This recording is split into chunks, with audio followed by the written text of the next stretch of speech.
The Build Back Better framework. Will the rich pay? Biden's new initiative, the Build Back Better framework, is quite enticing and offers many promising ideas that addresses issues in climate change, healthcare, and our children's future.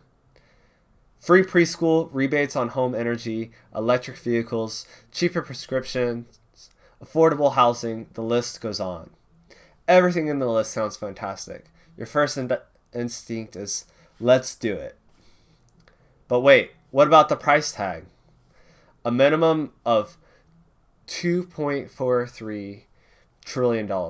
Or, if I read the digits out, 243,000,000,000,000. That's a lot of zeros.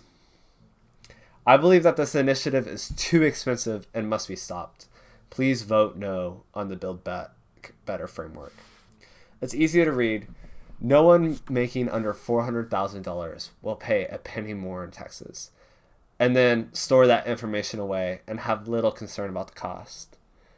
So who pays for it? Well, according to the plan, it's fully paid by asking more from the largest corporations and wealthiest Americans. Okay, so done deal, right? Not quite. These corporations and rich persons are notoriously known to avoid taxes, so simply raising taxes on them doesn't mean that they will suddenly start paying more. Biden's administration assures us that the new legislation will prevent companies from doing this by closing current loopholes, such as taxing the number from the profit reports that go to shareholders instead of the number reported to the government. I'm hesitant to accept that these changes will prevent the rich from paying their taxes. It seems to me that there's always another loophole, which, even if they close all the current loopholes,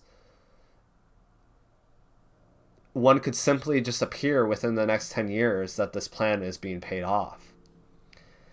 If it was so easy to eliminate such loopholes, it would have been done years ago. Suppose the taxes were paid in full by such companies.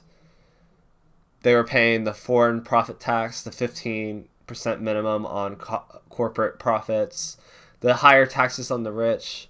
The plan is fully funded and empowers some really great programs. But it seems likely that the companies will bite back by increasing the cost of common goods and even the market as a whole. Shareholders and CEOs will always push for more profits, and if the net profits are lower because of taxes, they'll need to make it up to reach their goal. The middle class will still end up paying for these programs, just not directly, but through the market. Because these companies are so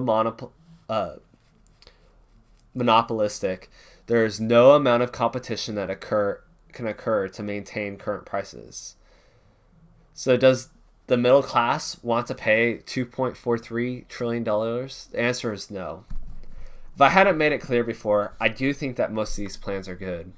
There are a few that I think that will make little difference to our nation, but there also are a few that have the potential to build back better. The problem is the associated cost. If you're still convinced that it's worth the cost, it's likely that you believe the programs will build a better future, so it's worth any cost. It's the classic scenario of a salesman and the customer. The product may indeed be good, yet that doesn't matter if you can't afford the product. Going into debt will just ruin your future economic potential.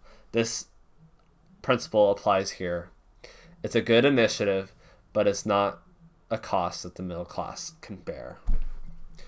Thank you for listening.